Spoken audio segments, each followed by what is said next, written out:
Okay, students, we're going to go ahead and go over your practice quiz here. All right, remember we're solving a system of equations as we are in 1, 2, 3, and 4. We are finding the point of intersection, also called the solution. Or you got to know both terms. Okay. All right, so for elimination method, we need to choose to eliminate the x or the y's. We need to find the least common multiple between those. So least common multiple between 2 and 4 is 4, and also on the other one, 4 and 2 is also 4. So I'm going to go to 4 and negative 4. So I'm going to just go ahead and use the x's since it's out front here. And I already have a negative 4 down here, so I need the top one to be positive 4. So I have 4x plus a negative 4x adds 0. So I'm going to distribute the 2 through all three terms. And so I do that, I get 4x plus 8y equals negative 40. So I'm now dealing with these two. I multiplied the top one by 2 and got this moved to the bottom right here. So now when I add straight down, 0 right there, 10y equals negative 80. Last step, divide by 10. I get y equals negative 8. So this is the y coordinate. I'm not done. I need the x coordinate. So I take that and plug it back into either equation. I'm just going to use the top one and solve for x. So now I have 2x plus 4 times negative 8 is negative 32 equals negative 20. Add the 32 across, 32. And I get 2x equals 12. And last step, divide by 2. And you get x equals 6. And now I write that as a point, 6 comma negative 8. There's my answer. That's a point. It's a point of intersection. That's where those two lines will intersect. How can I guarantee I'm right? Before you turn in your quiz, you can guarantee you're right by taking that 6, negative 8 and plug it into the second equation here. Right there. So negative 4 times 6 is negative 24. 2 times negative 8 is negative 16. Does that equal negative 40? Yes, it does. So it's guaranteed to be right. All right, substitution method.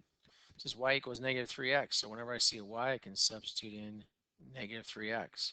So I have 7x minus 6 times the quantity negative 3x equals 8. Multiply those two together, and I get plus 18x equals 8. Combine like terms. 25x equals 8. Last step, divide by 25 on both sides. So x equals 8 over 25. Okay, now I go ahead and substitute that right into the x right there to then get y. So y is equal to negative 3 over 1 times 8 over 25. No cross canceling, or I would do that, so I just multiply across, so I get negative 24 over 25. That's the y. Okay, so that point of intersection, therefore, is 8/25 comma negative 24/25. Now the quiz, I'll probably have it come out to be integers for yourself, but here, checking with fractions. So now, do I want to have to plug those fractions into the second equation to check if it's right by hand? No, I probably don't. So I'm going to use a calculator. So I'm going to substitute the 8/25 in for that x there, and the negative 24/25 into the y there. You're going to see that on the next screen on the calculator, and then you'll see that it also equals 8. So I did 7 times 8/25 minus 6 times negative 24/25 equals 8.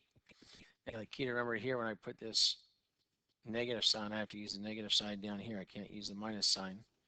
It's got to be a negative sign. Okay, this right here is a minus sign. You can see it's longer. That negative sign you can see is also shorter. Okay, so verifies it's right, so it's guaranteed that that is right. Okay, now another substitution method when they're both given to you in standard form. Remember, if I'm given 2 in standard form, I'm not going to use the elimination method as number 1. They want me to use substitution. I'm looking for one that's either positive 1y or negative 1y. There I see the negative 1y right there. How do I make it positive? I move it to the other side, which now means move the constant across. Add that constant across. Okay, so now I have 4x plus 2y equals 8, and I have y equals negative 5x plus 19. So that means when I see a y, I can substitute in negative 5x plus 19. So that's going to go right there. That's why it's called substitution. We're substituting in. So now I have 4x plus 2 times the quantity, negative 5x plus 19 equals 8. Now I have distributive property. 4x, come on, 4x minus 10x plus 38 equals 8. Combine like terms. We have like terms. Remember, when you combine like terms, they have to be on the same side of the equal sign. So I have no combined like terms on the right side, only on the left side. 4x minus 10x is negative 6x plus 38 equals 8. Now I see it's negative for my coefficient, so I'm going to move it across, make it positive 6x, which means I'm going to subtract the 8 across. Constants to the left side, variables to the right. So you get 30 equals 6x. Last step, divide by 6. And 30 divided by 6 is 5. So the x-coordinate is 5. So the x-coordinate is 5. I take that and substitute it right into the x-coordinate there so I can solve for the y. So negative 5 times 5 is negative 25 plus 19 equals y. So y equals negative 6. So my point of intersection is 5, negative 6.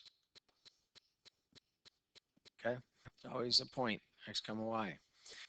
Can I guarantee it's right? Yes, I can, by using the plug it into the second equation and checking to see if it's true. 4 times 5 is 20. We'll change the color here. 4 times 5 is 20. And 2 times negative 6 is negative 12. And what is 20 minus 12? 8, just like it's supposed to be. 8. So I have guaranteed that 5 negative 6 is correct. Sometimes you can do this yourself before you turn the quiz. Plug it back in the calculator to verify that it's true. All right, number 4. Solving systems, 4 and 5 are solving systems by graphing. Come on, move up. There we go. Identify my slope and y-intercept. Slope, negative 1 over 1, arrows down and to the right. Y-intercept, 0, 4. So there's 0, 4 is a point. Follow my directions from the slope, down 1, right 1, down 1, right 1, down 1, right 1. Okay, there's my line. So I can connect those. Okay. Arrows at the end. So it's a line. And my other one is x plus 2. Negative times negative is positive. So the slope here is 1 over 1, where you're always writing as a fraction, so it's up and right. The y-intercept is 0. It's always 0 on the y-intercept for the x-coordinate. And then 2. So 0, 2. The point, it goes up 1, right 1. Up 1, right 1. So I can see my point of intersection right there. I already hit it. Okay, right there. So what is that point? 1, 3. Okay. So point of intersection 1, 3. I could guarantee I'm right by plugging 1, 3 into both equations. So negative 1 times 1 is negative 1 plus 4 is 3. That's true. And 1 plus 2 is 3. That's true. So I can guarantee I have it right. Plugging it into both equations, and it is true for both, which it is. Therefore, 1, 3 is correct. Okay. Number 5. I have my slope, negative 2/3, and that's down and right. And then y-intercept is 0, 4. So there's 0, 4. Go down 2, right 3. Or don't forget, I could switch them for the negative in the denominator and make it 2 over negative 3, which would be up 2, left 3. So I can go up 2, left 3 right there. Okay, so you might want to practice doing both, one in each direction. You only need 2 points though. So now I go ahead and connect that.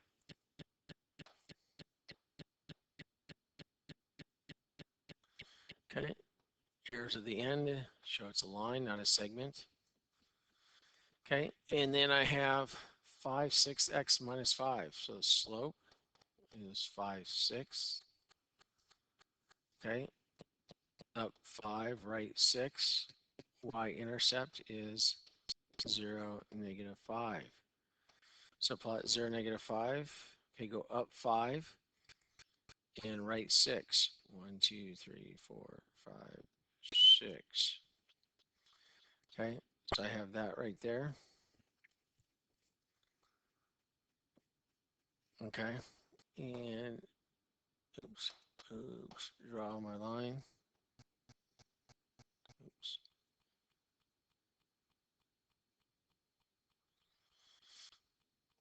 Okay, draw the line.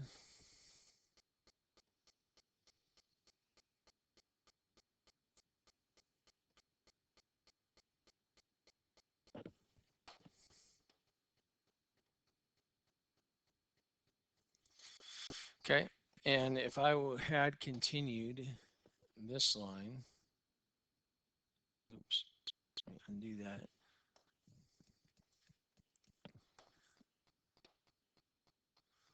Continued this line. Let's get this right up there where it's supposed to be. Okay, it would have intersected, looks like at 1, 2, 3, 4, 5.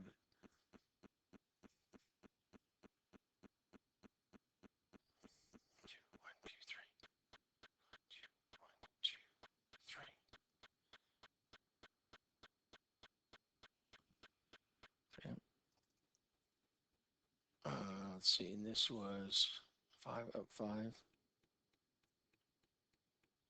right 6. 1, 2, 3, 4, 5. Oh, I didn't count 6 correctly. That's why he was off. I'm like, what the heck is going on here? Got to count correctly. So I went up 5 and I only went right 5. It's right 6. Because it's got to intersect at a corner. Okay? Has to intersect at a corner.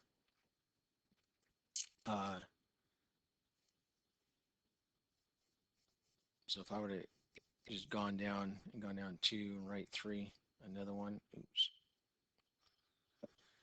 Get that. So I'd gone 2, right 3, that would intersect right there. Okay? Which is up 5, right 6. So there's my point of intersection right there. 6, 0. 1, 2, 3, 4, 5, 6, 0. Okay? So 6, 0 is my point of intersection right there.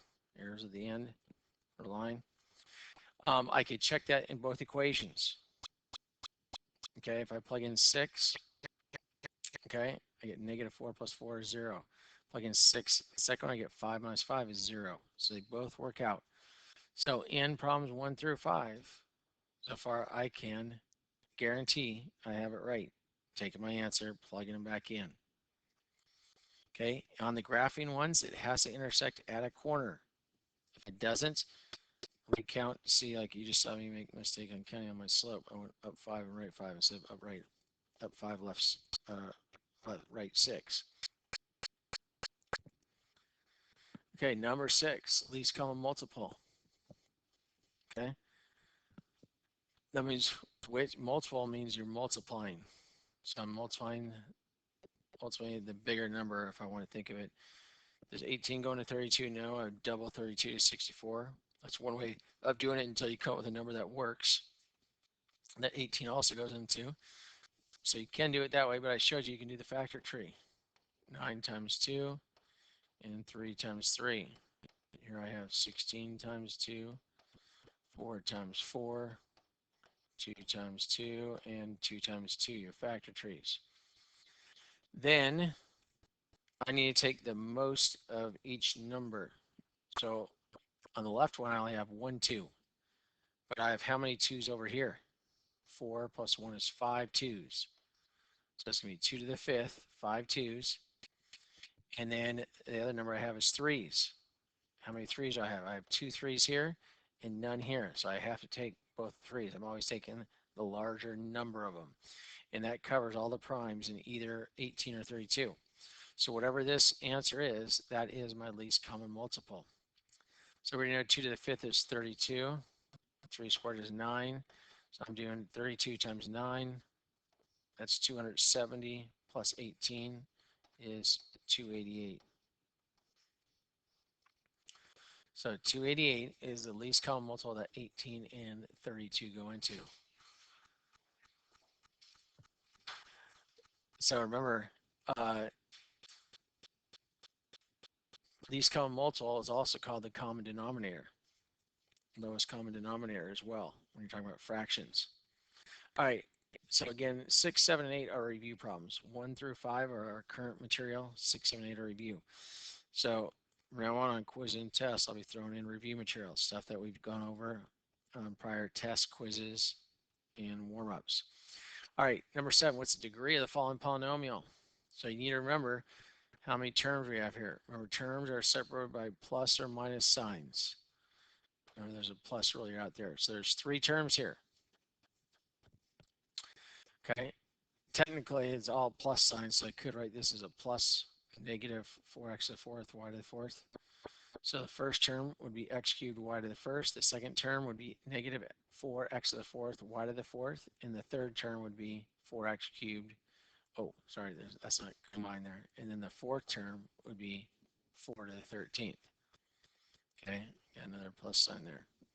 So there's 4 terms here. And remember, the degree is the highest degree for any one of the terms.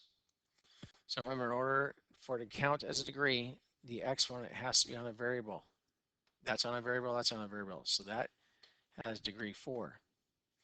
This is on a variable, this is on a variable. 4 to the 1st is not on a variable. So I have 4 plus 4 is 8. This 3 is on the variable, that 1 is not. So it's just 3. And that 13 is not on a variable, so that's degree 0. It's got to be on the variable, and I add them all up. 3 plus 1 for the 4. 4 plus 4 for the 8. Just 3 there, and there's no variable there, so it's a 0. All constants have degree 0. So the degree is the highest one of any of the terms. So the answer is 8. Okay, because that has degree 8 right there. That's going to be on your DCAS. Identifying the degree of the polynomial. Okay, so that's how you do it. It may only have x's in it, may only have y's in it, or it have a combination of these variables in it, but we're only adding the exponents on each variable, not on a constant. All right, last one, multiplying the 2 polynomials together. I'm going to show you both methods, vertical method and box method. So I'll do the vertical method first. I'm just writing it right underneath here. And now it's like you should have been taught to multiply in elementary school. Okay, negative 6 times negative 2 is positive 12. We just don't do any carrying here. The next one is negative 6 times x, negative 6x. Now I do 2x times negative 2, negative 4x. And lastly, 2x times x is 2x squared.